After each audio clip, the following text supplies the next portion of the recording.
Hello, അപ്പം നമ്മൾ video ആയിട്ട് വന്നിട്ട് ഒരുപാട് ദിവസമായില്ലേ. ഞാൻ പറഞ്ഞിട്ടുണ്ടായിരുന്നു വീടിൻ്റെ വർക്ക് നടക്കുകയാണെന്ന്. അപ്പോൾ അത് തിരക്കിൽ പെട്ടതാണ്. അപ്പോൾ മുകളിലത്തെ വർക്ക് ഏകദേശം നമ്മൾ മെയിൻ വർക്ക് ആവാറായിട്ടുണ്ട്. അതിന് പലക അടിക്കാനൊക്കെ എന്നൊക്കെ വന്നിട്ടുണ്ടായിരുന്നു കേട്ടോ. പിന്നെ നമ്മളെ കിച്ചണിൻ്റെ അവസ്ഥ ഇതാണ്.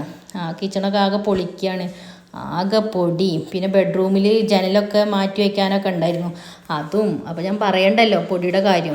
പിന്നെ അത് ബെഡ്റൂമത്തെ വർക്കൊക്കെ ഇപ്പോൾ ഒരുവിധം കഴിഞ്ഞു. ഇനിയിപ്പോൾ അവിടെ പെയിൻറ്റിങ്ങും കൂടി മാത്രമേ ഉള്ളൂ കേട്ടോ, ബെഡ്റൂമിലുള്ളൂ. അത് മൊത്തം നമ്മൾ ഒന്നിച്ച് പെയിൻറ്റ് അടിക്കാൻ വെച്ചിട്ടാണ്. പിന്നെ എന്താ വർക്ക് ഏരിയയിൽ ഇതാ ഗ്രില്ലൊക്കെ വെച്ചു.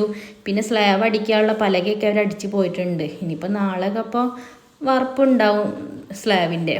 പിന്നെ അതാ ഒരുപാട് ആൾക്കാർ വീഡിയോസ് എന്താ ചെയ്യാത്തതെന്ന് ചോദിച്ചിട്ട് മെസ്സേജ് അയച്ചിരുന്നു. അപ്പോൾ ഒരുപാട് സന്തോഷമുണ്ട്, നമ്മളെക്കുറിച്ചിട്ടൊക്കെ അന്വേഷിക്കുന്നുണ്ടല്ലോ. പിന്നെ നമ്മൾ വീടിൻ്റെ വർക്ക് കഴിഞ്ഞ് ഇങ്ങനെ ആവും കേട്ടോ. പിന്നെ ഉച്ചയൂണിന് ചോറും ഉണ്ടായിരുന്നു. പിന്നെ ചിക്കൻ കറി ആയിരുന്നു. പിന്നെ രസം, അവിയൽ, മെഴുക്കുപുരട്ടിയായിട്ട് ബീട്രൂട്ട് ഉപ്പേരി ഉണ്ടായിരുന്നു. അപ്പോൾ ഇന്നത്തെ വീഡിയോ അത്രയേ ഉള്ളൂ. ഞാൻ അടുത്ത വീഡിയോയിൽ കാണാം. ബൈ.